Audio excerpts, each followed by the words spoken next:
अव्यक्त बाप दादा का स्वर, धीमा ठहराव के साथ। ओम शांति। अव्यक्त बाप दादा के मधुर और अधिकारपूर्ण महावाक्य। आज बाप दादा सभी जोन्स के महारथी भाई बहनों को इस वर्ष की विशेष धारणा और संपूर्णता की दिशा दे रहे हैं।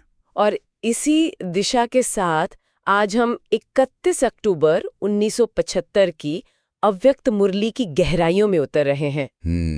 बाप दादा मधुबन में सभी जोन्स के महारथियों से बात कर रहे हैं, मतलब उस समय के जो कह सकते हैं टॉप लीडर्स थे। सही। और ये जो मुरली है, ये सिर्फ एक आध्यात्मिक प्रवचन नहीं है।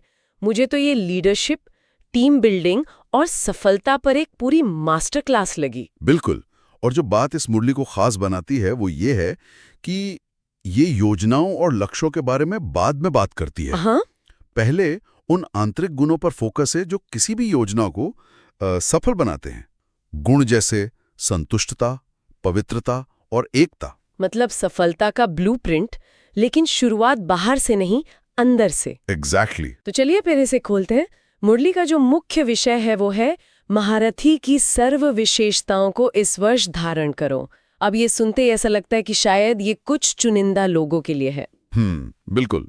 लेकिन बाप दादा शुरू में ही ये बात साफ कर देते हैं। हाँ, वो कहते हैं कि ये सिर्फ नामधारी महारथियों के लिए नहीं है, बल्कि हर उस आत्मा के लिए है जो अपने जीवन में महारत हासिल करना चाहती है। और यहीं पर पहला बड़ा ट्विस्ट आता है। हाँ, क्योंकि आमतौर पे जब हम महारथी या चैंपियन शब्द सुनते हैं तो दिमाग में क्या आता है? बड़ी बड़ी उपलब्धियां, पावर, अथॉरिटी। राइट। लेकिन बाप दादा इस पूरी परिभाषा को ही एक तरह से बदल देते हैं। वो एक बहुत सीधा सा सवाल पूछते हैं, महारथी की विशेषता क्या है? हाँ, और उनका जवाब किसी बाहरी अचीवमेंट पर नहीं, बल्कि एक बहुत ही आंतरिक गुण पर आधारित है। ये बात मुझे सबसे ज्यादा दिलचस्प लगी। और यही इसे क्रांतिकारी बनाती है। बाप दादा कहते हैं कि असली महारथी वो है जो सबसे संतुष्टता का सर्टिफिकेट ले। सोचिए, लीडरशिप को सीधे सीधे आपकी टीम के सैटिस्फैक्शन से जोड़ दिया गया है। बिल्कुल। मतलब आपका सबसे बड़ा केपीआई आपकी टीम की खुशी है, आपके टारगेट्स नहीं। 1975 के हिसाब से ये एक बहुत ही मॉडर्न मैनेजमेंट सोच है, जिसे आज सर्वेंट लीडरशिप कहते हैं। सही। मतलब इससे फर्क नहीं पड़ता कि आपने कितने बड़े प्रोजेक्ट्स किए। असली सवाल है कि आपकी सेवा से, आपके साथ काम करने से लोगों को मिला क्या? क्या उन्हें स्नेह मिला, सहयोग मिला, हिम्मत मिली? एग्जैक्टली। बाप दादा बहुत स्पष्ट कहते हैं कि अगर आत्माएं संतुष्ट नहीं है तो वो महारथी का टाइटल वो सिर्फ नाम का है, काम का नहीं। संतुष्टता को ही श्रेष्ठता और महानता का पैमाना बताया गया है। ये एक बहुत बड़ा पैराडाइम शिफ्ट है। हम सफलता को आंकड़ों में मापते हैं और यहाँ उसे संतुष्टता के एहसास में मापा जा रहा है। हाँ। और इसी से जुड़ा हुआ बाप दादा एक बहुत शक्तिशाली टूल देते हैं, एक तरह की सेल्फ चेकिंग। वे चाहते हैं कि हर कोई खुद से पूछे, कितनी आत्माएं मेरे से संतुष्ट हैं? क्या मैं माता पिता के समान सबको संतुष्ट कर रही हूँ? मेरी उपस्थिति से लोगों में हर्ष बढ़ता है या दबाव? ये सवाल पूछने के लिए भी वैसे बहुत हिम्मत चाहिए। ये आत्मजांच बहुत जरूरी है, क्योंकि इसके बिना हम अपनी ही बनाई हुई इमेज में फंसे रह सकते हैं। हो सकता है हमें लगे कि हम बहुत अच्छा काम कर रहे हैं, पर हमारी टीम दबाव महसूस कर रही हो। और बाप दादा इसी संतुष्टता को महानता से जोड़ते हैं। जो संतुष्ट करता है वही महान है। और इसी आत्मजात से जुड़ा हुआ अगला सिद्धांत है जो सुनने में बहुत सरल लगता है लेकिन है बहुत गहरा। बाप दादा कहते हैं, जो मोल्ड हो सकता है वही रियल गोल्ड है। हाँ, ये लाइन बहुत शक्तिशाली है। चलिए इस पर थोड़ी और बात करते हैं। इसका असल मतलब क्या है? इसका मतलब है अनुकूलनशीलता, फ्लेक्सिबिलिटी जिसे हम कहते हैं। राइट। जो व्यक्ति देखे खुद को परिस्थितियों और दूसरों के स्वभाव संस्कार के अनुसार ढाल नहीं सकता, उसे बाप दादा मिक्स मेटल कहते हैं। Mixed metal? मतलब मिलावटी धातु? हाँ, और उसकी स्थिति घोड़े सवार जैसी होती है, कभी ऊपर कभी नीचे, स्थिर नहीं। लेकिन यहाँ एक सवाल उठता है ना। हाँ। मोल्ड होने या ढलने का मतलब ये तो नहीं कि इंसान अपना वजूद ही खो दे या वो एक पुशओवर बन जाए। नहीं, बहुत अच्छा सवाल है। अहंकार और आत्मसम्मान के बीच की रेखा कहाँ है? देखिए, यहाँ मोल्ड होने का मतलब अपनी वैल्यूज या सिद्धांतों को छोड़ना नहीं है। इसका मतलब है अपने तरीकों को, अपने अहंकार को छोड़ना। अच्छा। जैसे सोना जब उसे मोल्ड किया जाता है तो वो अपना मूल स्वभाव नहीं छोड़ता। उसकी कीमत, उसकी शुद्धता वो वही रहती है। सिर्फ आकार बदलता है। बिल्कुल। बाप दादा अहंकार रूपी कठोरता को छोड़ने की बात कर रहे हैं। एक सच्चा महारथी पानी की तरह होता है, नरम, संतुलित। ये एक बहुत बड़ा सबक है। अक्सर हम अपनी बात पर इसलिए अड़े रहते हैं क्योंकि हमें लगता है कि झुकने का मतलब हारना है। हाँ, लेकिन यहाँ कहा जा रहा है कि झुकने या ढलने की क्षमता ही असली सोने की निशानी है। ये तो पूरे नजरिए को ही बदल देता है। बिल्कुल। जो अकड़ा रहता है वो टूट जाता है, जो ढल जाता है वो हर परिस्थिति में सफल हो जाता है। ठीक है, तो एक लीडर को संतुष्टता देनी है और उसे खुद भी लचीला होना है। लेकिन ये तो हुई एक व्यक्ति की बात। इसे पूरी टीम में कैसे लाया जाए? बाप दादा योजनाओं को लेकर भी एक बहुत सुंदर मिसाल देते हैं। वो कहते हैं कि कोई भी प्लान बनाना एक बीज बोने जैसा है। हाँ, और ये मिसाल बहुत प्रैक्टिकल है। हम सब बड़ी बड़ी योजनाएं बनाते हैं, बड़े बड़े बीज बोते हैं, लेकिन बाप दादा पूछते हैं कि उस बीज के लिए पानी क्या है? और वो पानी है सभी के स्नेह, दुआओं और आशीर्वाद से मिली संतुष्टता। हाँ, तो अगर आपका प्लान यानी आपका बीज बहुत शक्तिशाली है, लेकिन उसे टीम के सहयोग और स्नेह रूपी पानी नहीं मिला, हाँ बिल्कुल, तो क्या होगा? या तो पेड़ उगेगा ही नहीं, या फिर अगर उगा भी तो फल सेकंड क्लास लगेगा। ये बीज और पानी वाली बात मुझे एक प्रोजेक्ट की याद दिलाती है, जहां प्लान तो बेहतरीन था पर टीम में इतनी खींचतान थी कि वो कभी सफल नहीं हो पाया। सहयोग रूपी पानी मिला ही नहीं। और यही होता है, हम प्लानिंग पर इतना फोकस करते हैं कि माहौल बनाने की अहमियत को भूल ही जाते हैं। सही बात है। बाप दादा कह रहे हैं कि माहौल ही वो पानी है जो प्लान को सफल बनाएगा। अगर एक भी व्यक्ति असंतुष्ट है तो वो उस पानी में एक छेद की तरह है जहां से सारी ऊर्जा लीक हो जाएगी। तो इसका मतलब है कि प्रोजेक्ट मीटिंग शुरू करने से पहले शायद हमें यह सुनिश्चित करना चाहिए कि टीम का आपसी माहौल ठीक है। ये एक बहुत ही व्यवहारिक सलाह है, और इसी आधार पर बाप दादा सफलता के 2 मुख्य स्तंभ बताते हैं। अच्छा। हाँ, वो कहते हैं कि सफलता मूर्त बनने के लिए सिर्फ 2 बातें चाहिए, और ये 2 बातें हैं प्योरिटी यानी पवित्रता, और यूनिटी, एकता।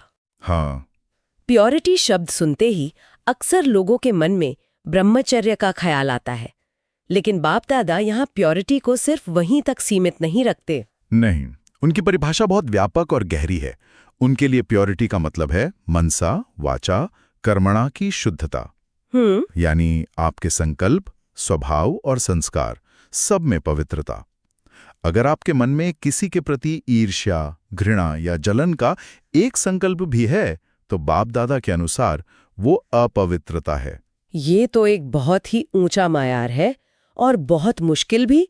मुश्किल तो है। किसी के एक्शन को कंट्रोल करना फिर भी आसान है, लेकिन अपने संकल्पों को, अपने विचारों को पूरी तरह शुद्ध रखना, ये तो बहुत बड़ी साधना है। इसीलिए इसे सफलता का स्तंभ कहा गया है, क्योंकि जब आपके संकल्प शुद्ध होते हैं तो आपके वाइब्रेशन शक्तिशाली और सकारात्मक हो जाते हैं। अच्छा। जो अपने आप एक अच्छा माहौल बनाते हैं। और अपवित्र संकल्प जैसे ईर्ष्या या गुस्सा, ये टीम की ऊर्जा को सबसे ज्यादा खत्म करते हैं। और दूसरा स्तंभ है यूनिटी यानी एकता। हाँ, ये भी सुनने में बहुत सवाल आता है कि हाँ, टीम में यूनिटी होनी चाहिए, पर बाप दादा की यूनिटी की परिभाषा भी बहुत अलग है। वो सिर्फ एक संगठन में रहने को यूनिटी नहीं मानते। नहीं, यूनिटी का अर्थ है संस्कार और स्वभाव का मिलन। एक सेकंड, संस्कार मिलाना सुनने में तो अच्छा लगता है, पर क्या ये प्रैक्टिकल है? असल दुनिया में तो कुछ लोगों के साथ काम करना, उनके स्वभाव को झेलना लगभग नामुमकिन होता है। ऐसे में कोई क्या करे? ये सवाल बहुत स्वाभाविक है, और बाप दादा इसका जवाब देते हैं। संस्कार मिलाने का मतलब ये नहीं है कि सब एक जैसे बन जाएं या अपनी इंडिविजुअलिटी खो दें। अच्छा। इसका मतलब है तालमेल बिठाना। बाप दादा रास नृत्य का बहुत सुंदर उदाहरण देते हैं। वो कहते हैं, रास में जब सबका ताल मिलता है तभी वाह वाह होती है। वाह, क्या मिसाल है ना? किसी का हाथ आगे जाता है, किसी का पीछे, लेकिन एक लय होती है।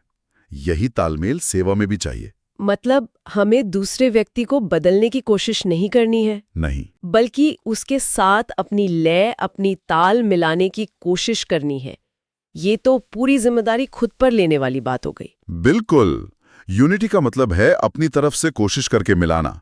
ये इंतजार नहीं करना कि दूसरा बदलेगा। एक प्रोएक्टिव अप्रोच है। हाँ, ये मानना कि भले ही हमारे स्वभाव अलग है, हमारा लक्ष्य एक है और उस लक्ष्य के लिए हम तालमेल मिठाएंगे। ठीक है, तो प्योरिटी और यूनिटी सफलता की नींव है। लेकिन इस यूनिटी को असल में कैसे लाया जाए, क्योंकि असली चुनौती तो वहीं आती है। सही। बाप दादा इसके लिए भी व्यवहारिक मार्गदर्शन देते हैं। हाँ, और उनका मार्गदर्शन बहुत ही सरल और प्रभावी है। वो कहते हैं कि सेवा का प्रसाद सबको मिलना चाहिए, सिर्फ कुछ लोगों को नहीं। मतलब टीम में हर सदस्य को, चाहे वो छोटा हो या बड़ा, कोई ना कोई ड्यूटी जरूर देनी है। हाँ, किसी को भी महसूस नहीं होना चाहिए कि वो बाहर है या उसका कोई योगदान नहीं है। ये तो कलेक्टिव ओनरशिप का सिद्धांत है। बिल्कुल। लक्ष्य ये है कि हर कोई महसूस करे मेरी सेवा।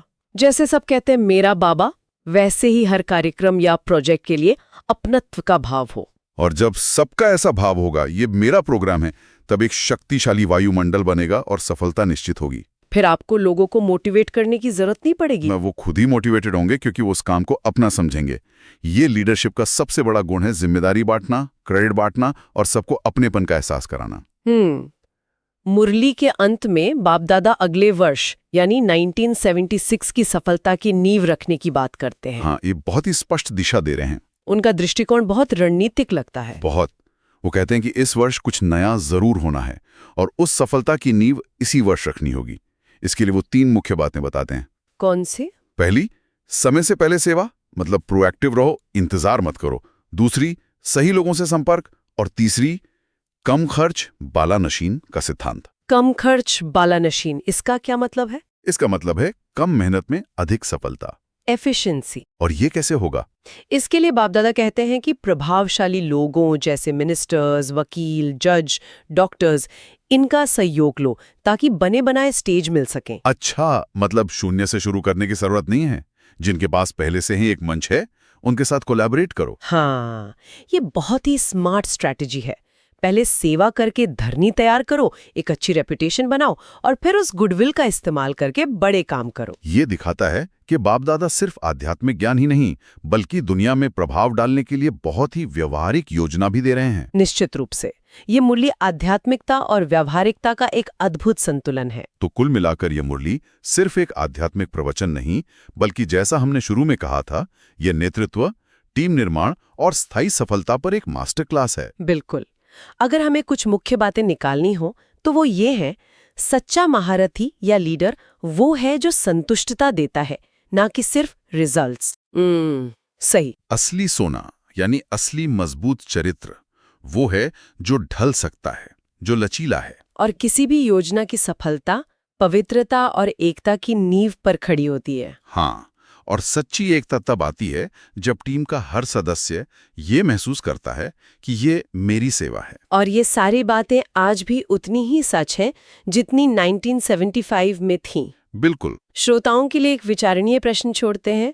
बाप दादा कहते हैं कि हर किसी को मेरी सेवा का अनुभव होना चाहिए। हम अपने काम की जगह पर, अपने प्रोजेक्ट्स में या अपने परिवार में ऐसा माहौल बनाने के लिए क्या एक छोटा सा कदम उठा सकते हैं जहां हर सदस्य को सिर्फ जिम्मेदारी नहीं बल्कि अपनेपन का गहरा एहसास हो। अव्यक्त बाप दादा का स्वर, ऐसे सर्व की संतुष्टता और एकता की शक्ति से महारथी बनने वाले बच्चों को अव्यक्त बाप दादा का याद प्यार और नमस्ते।